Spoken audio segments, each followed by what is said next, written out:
بسم الله الرحمن الرحیم. ګرانو کتونکو، څو ورځې وړاندې تاسو به عموما ننئ په سماجي رسنۍ باندې چې د کشمیر په سیمه کې یو اړی ګړی روان دی، ولس راوتلی دی ځای په ځای باندې، او دا ځل د کشمیر دا ذکر داسې بدل مخې ته راځي. عموما خو هلته کې پیښې کېږي، بدې پیښې کېږي په یو شکل بل شکل باندې، یو لویه نړیواله ستونزه ده. او دا ځل یو بله خبره مخې ته راځي، او هغه خبره د کشمیر د ولس د خپلو وسایلو، د خپلو حقوقو او د خپلو تکلیفونو او دردونو دپاره قامي پاڅون دی. دا ډېر یو بدل خبره ښکاري. خو دې کې زه غواړم داسې چې دا خبره موږ واضحه کړو چې کله په کشمیر کې یوه معمولي بده پیښه وشي، نو د پښتنو په کلو کوڅو کې بازارونو کې جلوسونه به یې راوځي په سباله باندې، باقاعده د کشمیر ورځې چې کوم دی دا مانځلی کېږي. او دا ځل چې دا کومه قصه روانه ده، نو پښتانه چپ دي، پښتانه ناخبره دي. د پښتنو په کلو کوڅو کې یو جلوس راونه وته چې په کشمیر کې څومره اړی ګړی دی. دا قصه بدل شانته کې ښکاري.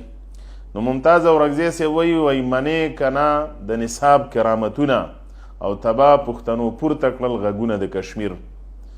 زموږ نه چې خپله قصه یې را شوې ده، خپل وطن رانه هېر شوی دی، نو دا د نصاب برکت دی. د نصاب کشمیرین د کشمیر چې کومه ستونزه ده، په هغې زموږ ډېر یو تاریخي او قامي دریځ دی چې کله نه دا لانجه جوړه شوله، باچا خان بابا د هغې ذکر کړی، ولی خان کړی دی چې کشمیر دا د کشمیرینو دی، د کشمیر خاوره د کشمیرینو ده، او دا حق کشمیرینو له ورکول پکار دی. ما او تا څوکي چې موږ دا پرېکړه وکړو چې کشمیر دی د هغې او کشمیر دی د دی، کشمیر د کشمیرینو دی. همدغه دریځ قامي دریځه موږ د فلسطین په باره کې هم لرو چې فلسطین د فلسطینیانو دی. په کار داره چې د فلسطین د خپلواکۍ د حق خود ریادیت خبره په هر فورم ومنلی شي. دغه رنګې د پښتونخوا خاوره ده، د پښتنو ده. کشمیر کې مسله څه ده؟ قصه څه روانه ده؟ کشمیر کې یو ډیم، یو بند د اوبو جوړ شوی دی په نیلم جیلم. دا سیند به تاسو اورئ، دا په اصل کې د کشمیر چې کومې سردرې دي د هندوستان د لوري نه راغلی دی. دا په کشمیر راوتلی دی، او په میرپور کې د منګلا یو لوی بند چې کوم دی د بجلۍ دپاره، د اوبوخر دپاره جوړ کړل شوی دی. او دغه د منګلا بند تقریبا څه 15 کاله کېږي چې 1000 میګاواټه بجلی پیدا کوي، او د هغې سره سره د پنجاب د اوبوخر یو لویه وسیله همدا جوړه ده. دغه بند، دغه اوبه د کشمیر دي، خاوره د کشمیر ده، وسیله د کشمیر ده، او کشمیرینو د بجلی نه وه. کشمیرینو په خپله سیمه کې د هغې کرونده چې کوم ده دا بې اوبو پرته ده، غنم وړه ورته ګران دي. نو دې کې خو 70 کاله وشو تیر شو، خو کشمیرینو کې اخر یو بیداری رالی او دا غږ یې پورته کړو چې اوبه د کشمیر ده، بجلی د کشمیر ده، نو لومبی حق هم پې د کشمیرینو دی. او دا بیخي آئینی مسله هم ده، آئینی رایټ هم دی، دا قانوني هم دی، دا اسلامي هم دی. د اسلام د نظره د یو وطن وسایل لومبی د هغه سیمې د ولسونو دي. دا د خلافت عثمانیه په وخت کې، دا د مدینې چې کوم ریاست دی په هغه وخت کې به همداسې وه چې د معاویه رضی الله عنه په مشرۍ کې به په شام کې کوم ټکس او جزیه راغونډېدله، نو لومبی به هغه ټکس، هغه خراج چې کومو دا به په شام لګول شو، د هغې نه پس به بیا مدینې ته راګلګل کېدلو. دا د اسلام دریځ دی، دا بې انساني او فطري حق دی. دلته یا قصه بدله شانته کې ښکاري چې په کشمیر کې درومه درز غوبل دی، خو پښتانه ناخبره دي، پښتانه په دې باندې پوه نه دي. نو موږ غواړو دا چې پښتانه هم په دې قصه باندې پوه کړو چې موږ خو ټول عمر د کشمیر غزاګانو لمتلي، د کشمیر په دړمن شوي 14,000 پښتانه په 1948 کې د کشمیر په غزا کې دا شهیدان شوي دي. او دغه 14,000 پښتنو قبرونه نامعلوم دي، ستاسو څلی چاته نه دی معلوم. او 14,000 په دغه خاوره کې تاسو مړی وی، وجل شوي وی.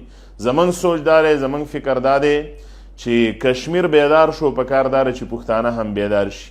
او دغه پښتنو ته دغه غوښتنه ده زمونږه چې موږ د خاورې دپاره نه بیداریږو، د قام دپاره نه بیداریږو، د خپل تاریخ او تلانو دپاره نه بیداریږو، نو د ځان دپاره کم از کم بیداری وکړي. کشمیرین د ځان دپاره بیدار شو.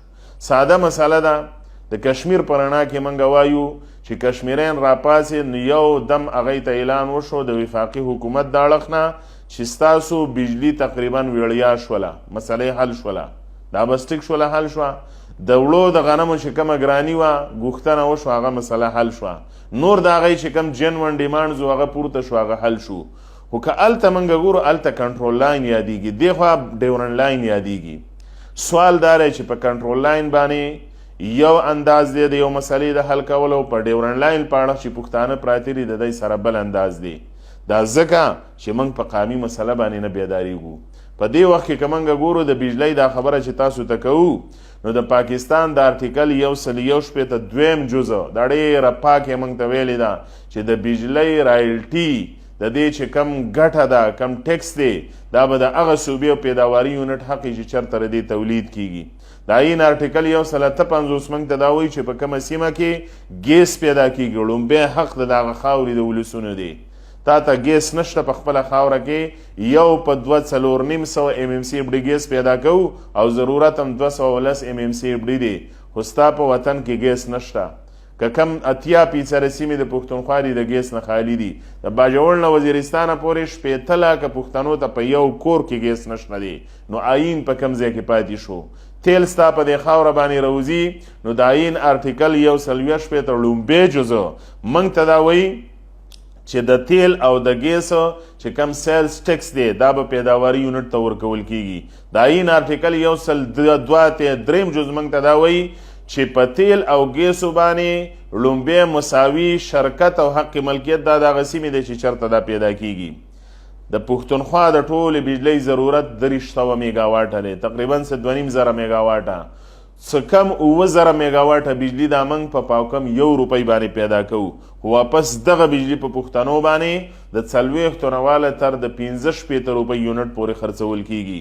نو کم از کم یو خو خواست دا کو پښتنو ته را د غیرت او د میړانې قسم نورې پرېښودل غواړي چې موږ داسې ننګیالي، موږ داسې غیرتي ننګیالی قام په دې خپلو حقوق او وسایلو کې دا کشمیریان وختل، هغوی خپل حق وګټو، د خپلو وسایلو دپاره یې غږ وکړو.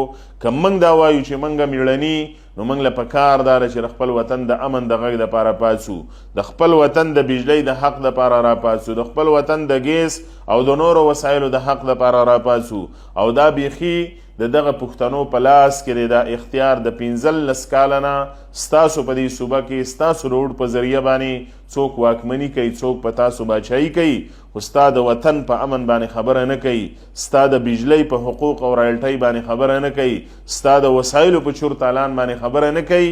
نو معلومیږي دا چې دا غلطي په دې قام کې هم شته، په دې پښتنو کې خپلې غلطیانې هم شته. خپله اصلاح به کول غواړي، د خپل وطن د ګټې او د تاوان په بنیاد باندې به فیصلې کول غواړي. که دغه نه وه نو بیا دغه اخیره کې دغه شعر دا زموږ ترجماني کوي، وایي ای د کشمیر په غم ککړه یاره، درنه یې هیره کړه بابړه یاره. ډېره مننه.